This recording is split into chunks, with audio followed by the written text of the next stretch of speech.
I think there's a lot of potential for some sort of Cinderella story, some sort of breakthrough team. I kind of hope it won't be Na'Vi Alliance in the finals, just because we've seen that so many times. I mean, it would be an epic finals, don't get me wrong, but I would just love to see some sort of a storyline evolve with some sort of a finals that's just a little more interesting. Folks, the Singapore Major is quickly approaching, and much like I already said all those years ago before MLG Columbus and Speed Gaming's wild road to immortality, I think that if there was ever a potential for a breakout team to shake things up on the world stage, it's at this event. We haven't seen international LAN Dota for over a year. We have no way of knowing how good any of the regions participating actually are in relation to one another. I mean, we have some idea, but we don't know for sure. But we're not here to talk about this main event, because what analysis could I reasonably give you? Yeah, of course I know deep in my heart that EG and Quincy Crew are gonna bop all these other teams on the heads like they were the first kids to hit puberty in elementary school and now have a 2-foot height advantage at recess. Most of these guys haven't left their houses since the pandemic began. If you think Fly was cut before the pandemic, just wait till you see what months of nothing to do but practice combat Krav Maga have done to him. We all know that's the most likely and assured outcome, but let's talk about these wildcards for a moment. Now, we haven't seen a wildcard at a Valve event for quite some time. For many years, Valve feared the wildcard, for they became too powerful. No, no, they cried. Liquid, a team that can't even qualify for the event the proper way, shouldn't be allowed to outperform last year's TI champions. Or, this is unfair, CDEX shouldn't even have a shot at the Aegis, let alone make it to the finals. Valve knew. They knew what these wildcards could do to a team.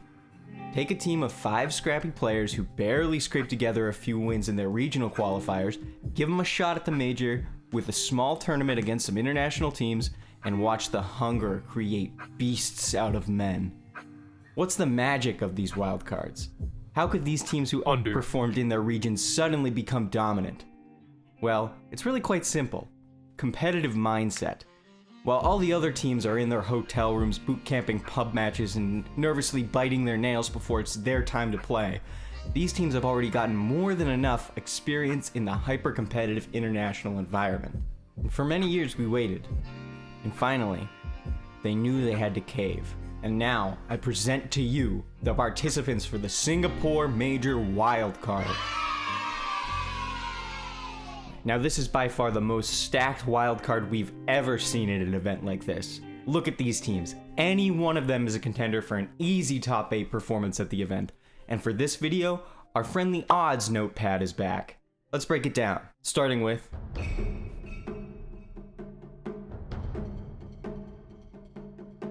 EU was truly wild this season.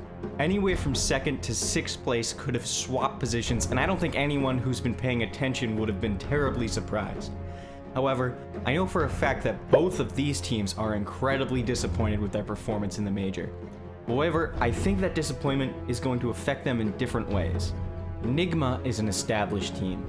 They've already achieved the greatest success a Dota team can hope to achieve. Now, Kuroki has said that it's not good enough for him, that he wants more success. But to a team like Nigma who's already been on top, an event like this doesn't carry the same prestige. Now, I'm not saying Kuro's team isn't going to give their all, but I think they might lack a certain je ne sais quoi that seems to be sprinkled on some of the really special breakout teams in the past. However, they do have something special about them. Nigma are no strangers to playing on the back foot. They're known for their crazy lower bracket runs. That's what led them to victory at TI7 after all. However, we've never seen them in this position before. There's no bracket, no best of 3s to fall back on. These are 2-game series round robins. They're going to have to show up from the beginning if they want a hope at making it further. For odds, well, this one is really tough.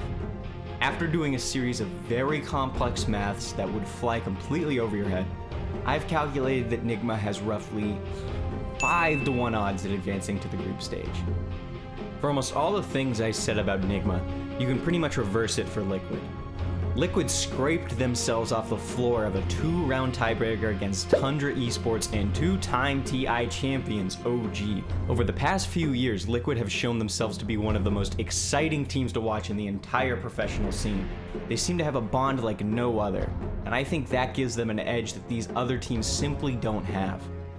They're a young team, but damn are they hungry. Their biggest problem is their inconsistency.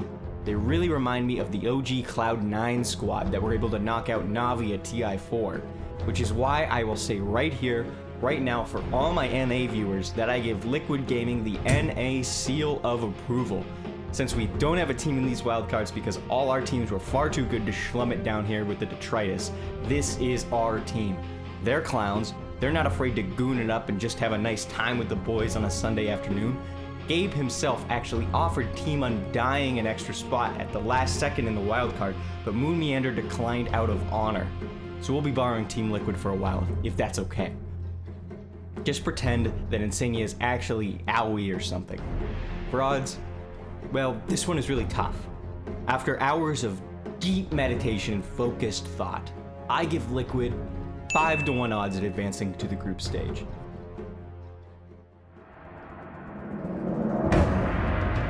The CIS DPC League shook out about how I think people expected. People may have been a bit surprised by how well Na'Vi performed, but I don't think anybody would have suggested they couldn't have made it to a major prior to this season. Gambit are a slightly different story. There's some real talent on this team. They got picked up by a sponsor while the season was already in progress after it became clear that they were a team to watch out for. They also picked up a world-class talent and most frequently mentioned Dota player on BearCrushersAnonymous.com, no one halfway through the season. This gives them a truly unique advantage. The team now has a true blend of experience with No One, Afterlife, and Seneko, and new blood with Dream and Immersion. Gambit also had to play through a rough tiebreaker to make it through. Like Liquid, I think this gives them an extra edge from recently experiencing how it feels to be on the back foot. For odds, well, this one is really tough. I did some astral projection and spoke with the spirits of CIS Dota past, and they agreed that Gambit has about 5-1 odds at advancing to the group stage.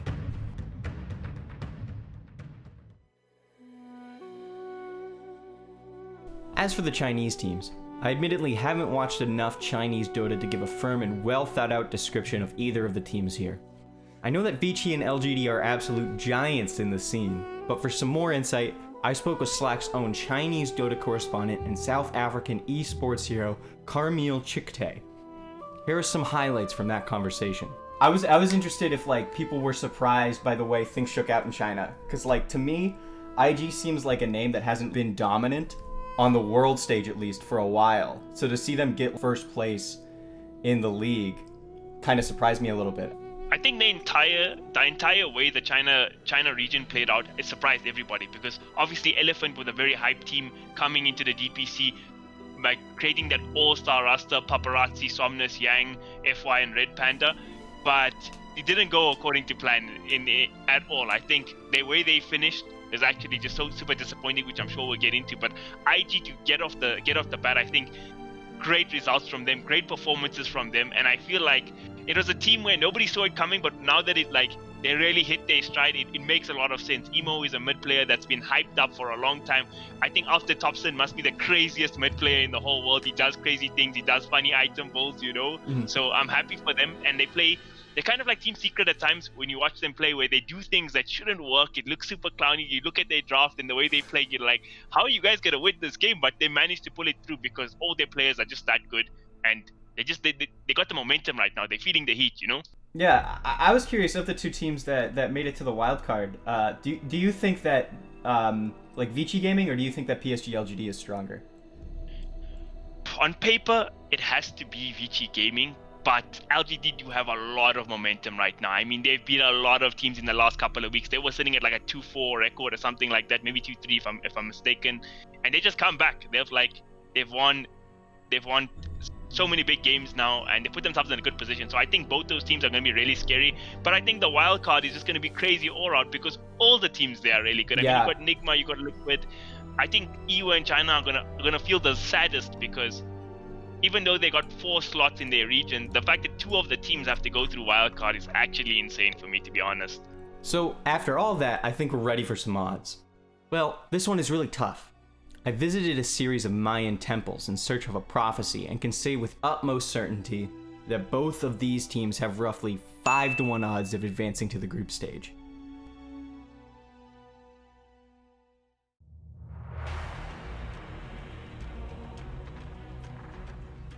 Now, I'll fully admit to some bias for this next team. I truly think that T1 are the dark horse of these wildcards.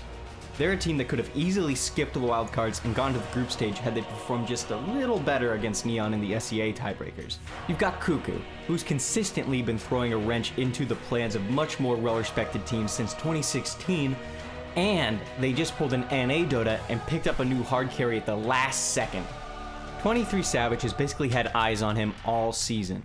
He is the Ice certified best carry in the region. So we look at this. Okay. I mean, Savage is definitely like probably the highest like mechanically skilled guy here.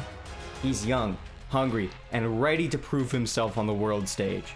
Some of you might be quick to say that T1 looks the weakest out of this wildcard lineup, but how they will perform with God Gamer 23 Savage is completely unknown.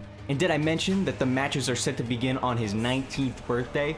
23 Savage gets upgraded from fetus to man on the very same day he will be playing against some of the biggest giants in the professional Dota scene.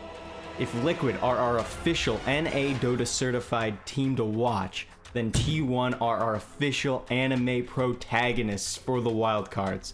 The Singapore Major could be the coming of age tale of the decade for the boys at T1, and I could not be more excited to see it shake out. For odds? Well, this one is tough. I thought harder about this one than any of the previous teams. I really took my time and examined all of the matches and all the scenarios they could possibly see themselves in. And just kidding, 1-to-1 odds, baby. T1 and 23 Savage are going to the group stage. Bye-bye.